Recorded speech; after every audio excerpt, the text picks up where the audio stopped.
Hello అండి, మనం ఈరోజు watermelon and green chilli ప్లాంట్స్ని ప్లాంట్ చేసుకున్నాం.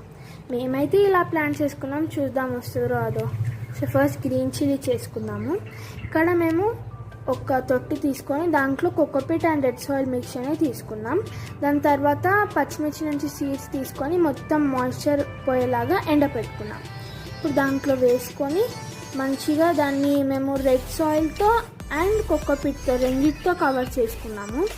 మా దగ్గర ఆల్రెడీ వర్షం పడుతుంది, ఇక్కడ చూసారా అక్కడ పక్కన డ్రాప్స్ పడుతుంది.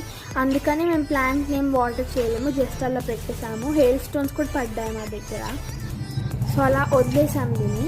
ఇప్పుడు వాటర్ మిలన్ ప్లాంట్ని ప్లాంట్ చేసుకున్నాం. ఇక్కడ చిన్న తొట్టి తీసుకున్నాం, ఒకవేళ పెద్దదైతే వేరే దాంట్లోకి మారుద్దామని.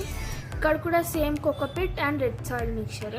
ఇలా వాటర్ మిలన్ సీడ్స్ని తీసుకొని దాన్ని కూడా మాయిశ్చర్ పోయేలాగా మొత్తం ఎండపెట్టుకోవాలి.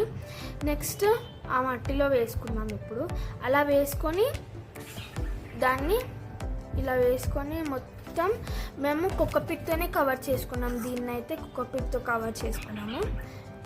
ఇలా మంచిగా కవర్ చేసుకొని దాన్ని మంచిగా ఒత్తి ఇప్పుడు దాన్ని వాటర్ చేసుకుందాం. ఆ కిందకి వచ్చాం కదా, సో ఇప్పుడు వర్షం లేదు, వాటర్ చేసుకుందాం దీన్ని. ఇది మన మినీ గార్డెన్లో కొత్త ప్లాంట్. చూద్దాం పెరుగుతుందో పెరగదో. ఒకవేళ ఈ ప్రాసెస్ మీకు నచ్చినట్టయితే మీరు కూడా ట్రై చేయండి. మీరు కూడా చెప్పండి ఎన్ని రోజులకు పెరుగుతుందో వాటర్ మిలన్ ప్లాంట్. నాకైతే చాలా ఆతృతగా ఉంది ఎప్పుడు పెరుగుతుందని. ఫస్ట్ టైం గ్రో చేస్తున్నాను నేను వాటర్ మిలన్. చూద్దాం పెరుగుతుందో పెరగదో.